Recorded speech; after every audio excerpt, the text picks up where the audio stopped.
Ils s'aiment, ça c'est sûr. Je vous avais promis qu'il y aurait de nouveau un peu de Céline dans ce nouvel épisode d'Il était une fois la PMA. Céline Dion, première artiste au Canada à parler de ses difficultés à avoir un enfant.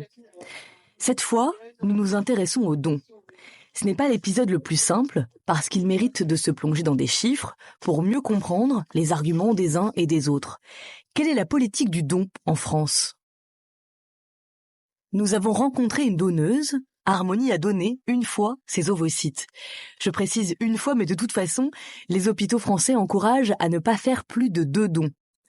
Harmonie a 36 ans. Nous nous sommes donné rendez-vous dans un café à l'ouest de Paris. C'est quelque chose que je connaissais pas, dont j'avais jamais entendu parler, que j'ignorais complètement. Jusqu'au jour où j'étais un peu confrontée à des difficultés pour avoir un enfant. J'ai eu mon fils sans problème, je tombais enceinte du jour au lendemain, et quand on a décidé avec mon mari de faire le deuxième, on s'est dit ça va poser de problème pour le premier, ça posera pas de problème pour le deuxième, tout va bien.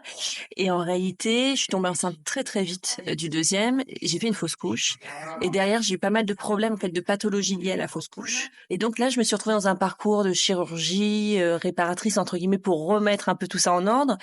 Et puis quand tout ça s'est réglé, quand les médecins ont dit OK, c'est bon, maintenant vous pouvez réessayer d'avoir un enfant, là ils ont commencé à me faire des analyses hormonales et là on m'a dit ah ouais, mais en fait vous êtes en train de vos dosages hormonaux sont pas bons du tout et ça se trouve vous pourrez pas avoir d'enfant.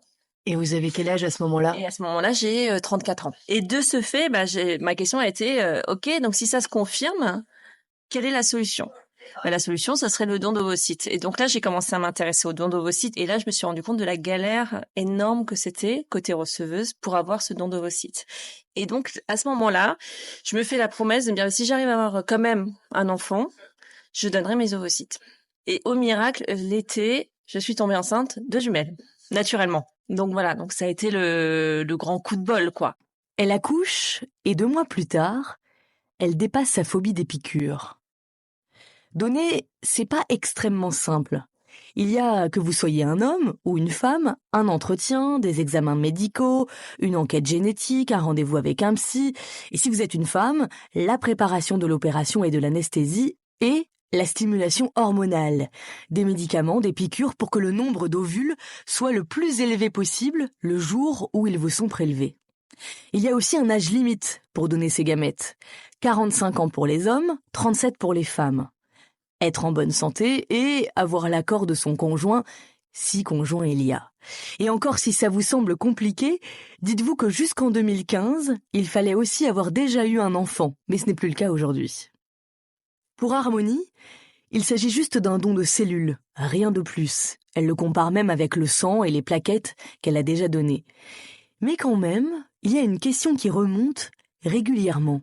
J'espère juste une chose, mais ça je le saurai jamais, c'est que mon don d'ovocytes ait abouti à des naissances, voilà.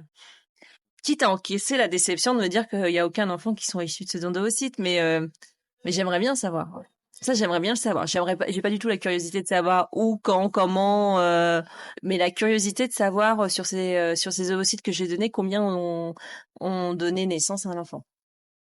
Moi, j'ai cette curiosité après coup, mais pendant toute la démarche, je me suis pas posé la question parce que je savais que j'étais un chapitre dans une démarche qui est celle d'un couple qui galère depuis des années, qui a fait des tentatives d'autres choses avant d'en arriver au don d'ovocytes, qui a attendu pour son don d'ovocytes, et que finalement mon don, il s'inscrit comme juste un chapitre de toute leur histoire. Après, comment leur histoire, elle se termine, ça c'est leur histoire à eux, en fait, c'est pas la mienne. Et c'est là où c'est important d'avoir ce recul-là, je pense.